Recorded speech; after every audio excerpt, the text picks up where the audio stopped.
Hello to our viewers and hearers. I'm Titus Pressler, Executive Director of the Global Episcopal Mission Network. I'm sitting here with Eric Travis, who's the Minister of Youth and Children and Youth at Trinity Cathedral in the Diocese of Ohio in Cleveland, Ohio. And Eric, you already know what my opening question is. I do. What is your mission story? So I was previously the missioner for youth and young adults in the Diocese of Michigan. And our companion diocese was the Dominican Republic. And so working with the DDG, which is Dominican Development Group, I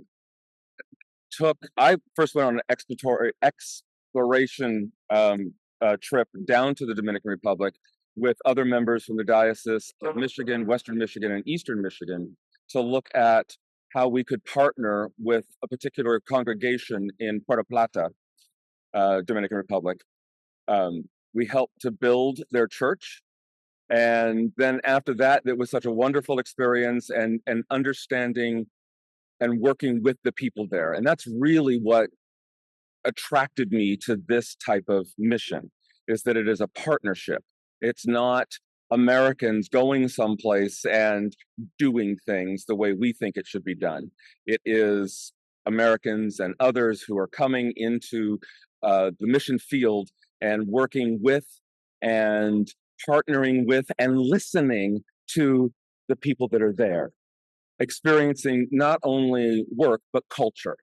I ended up taking, I think in the 12 years I was there, I took 6 different trips with youth and young adults for week-long experiences. My favorite part of this whole thing were the relationships that we built. I still have relationships with young people and parents that we worked with. Facebook is wonderful for that. To see them as they grew, to go back year after year. When we'd go back every other year. I think that community and culture is really spoken through food. And so it was really important for us to eat local food and to share that. Lunches were wonderful because we shared it with everyone at the work site. And there is something not only communal, but wall breaking when you eat with someone.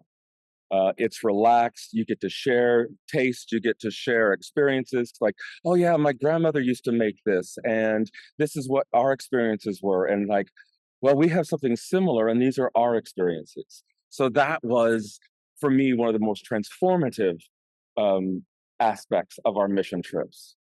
The other part that has been transformative for me and to watch this is that we had particularly one young person who went as a youth member.